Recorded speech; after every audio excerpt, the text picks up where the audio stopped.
Ya, sampai dengan saat ini kami terus masih mengumpulkan bukti-bukti, keterangan-keterangan yang mungkin bisa kita dapati dari hasil penyelidikan awal mengenai laporan pencurian. Namun demikian, sampai dengan saat ini kita masih terus bekerja.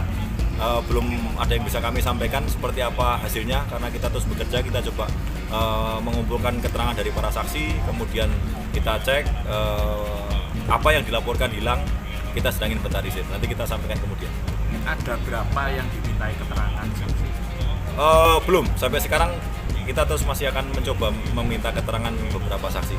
Tapi untuk olah TKP sudah dilakukan dan ya? Sudah. Apakah statusnya dulu pengaduan, sekarang apa berganti laporan, apa dari dulu memang sudah laporan?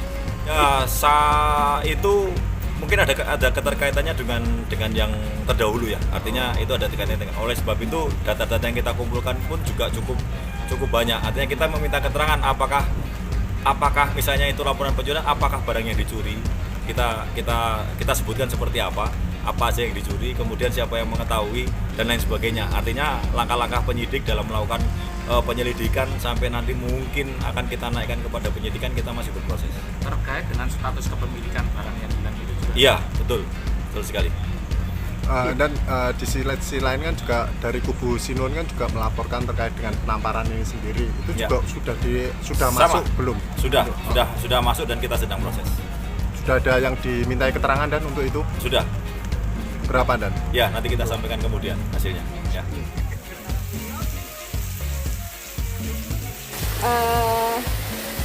So far sih berjalan lancar olah TKP-nya.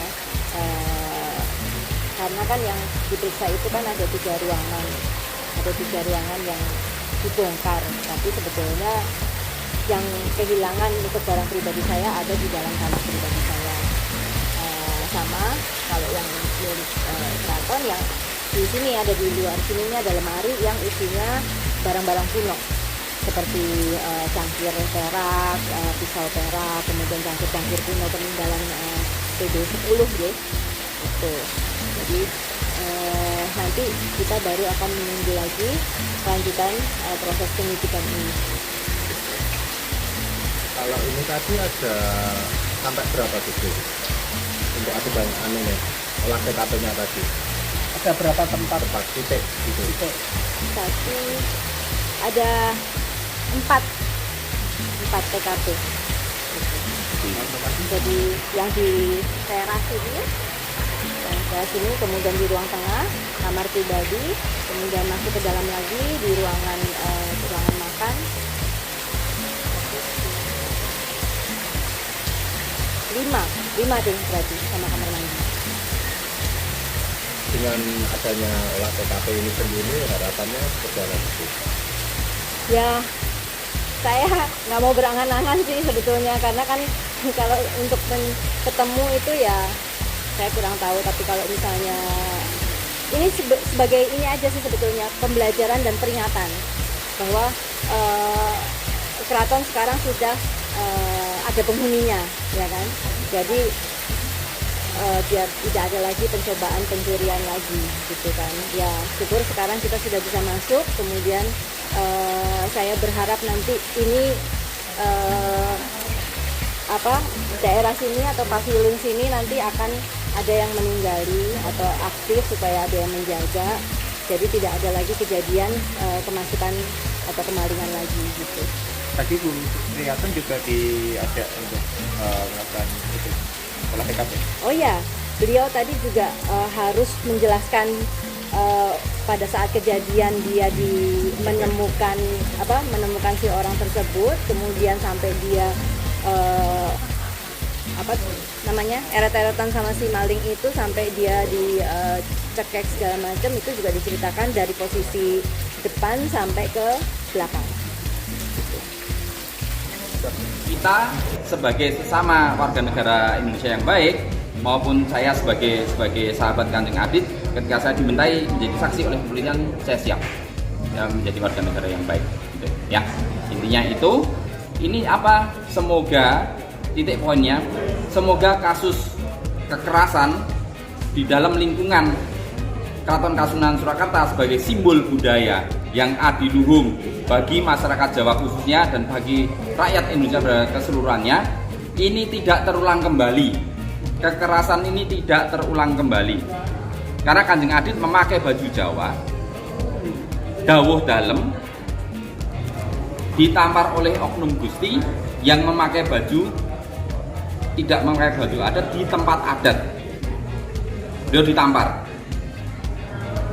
Seperti itu.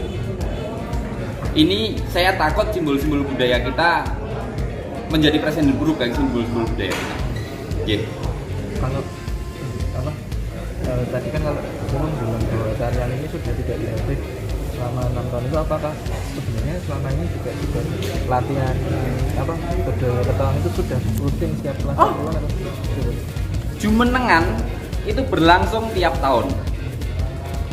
Dan Anda bisa lihat gitu di data media cetak panjenengan atau media elektronik jenengan bahwa tiap kali Sinuwun Jumenengan itu selalu ada tarian budaya Ketawang dan rangkaian upacara Jumenengan dimulai. Jadi sudah jauh-jauh hari dimulai terus, nanti semakin padat ketika mendekati hari H. Jadi tidak pernah tidak latihan itu pasti dilakukan, baik rangkaian yang lain. Sinuwun tidak pernah mengabaikan upacara-upacara adat. Walaupun pandemi sekalipun, kita sebisa mungkin rangkaian upacaranya berjalan. Walaupun masyarakat umum kita batasi untuk berkerumun atau melihat seperti itu. Rangkaiannya tetap berjalan, termasuk suro. Suro tidak ada kirap, tapi rangkaian upacara dalam keraton yang selama 1 bulan berjalan semua.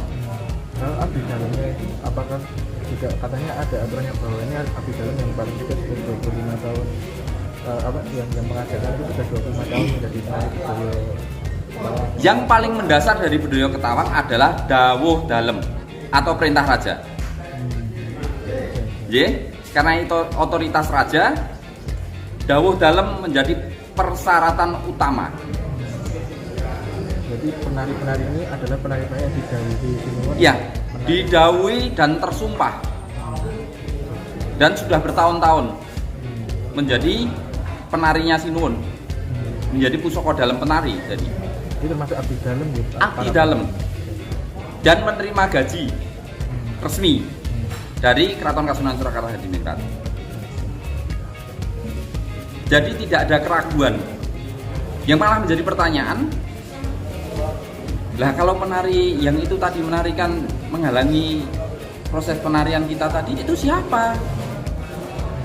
Sinuwun tidak ndawuh nih, bahkan Sinuwun tidak kenal. Kami pun juga tidak kenal yang di lapangan, maka kami kaget gitu loh.